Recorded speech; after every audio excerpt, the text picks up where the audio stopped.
So this guy, his name's Bowie. And Bowie is about to set someone on fire for stealing his iPhone.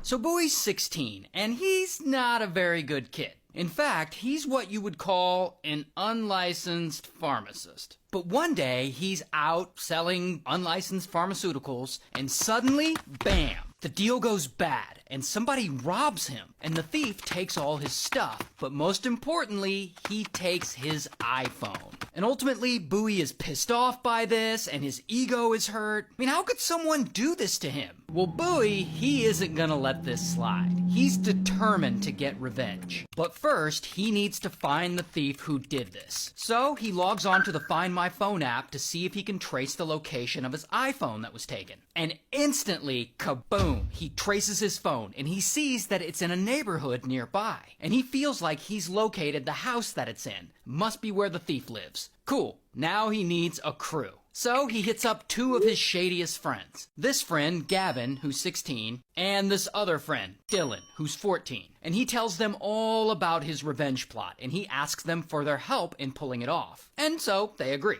So the three of them meet up, and they start putting this plan together. They're going to break into the thief's house, douche it with gasoline, set the whole place on fire, and then, I don't know, feel joy? I don't know what comes after that. Regardless, now their plan is in motion, and they spend all their time getting prepared. They map it all out, they buy cans of gasoline, they're all back at their homes, lying low, trying not to get caught. And no one around them suspects anything, so it seems like they just went ahead and got away with murder.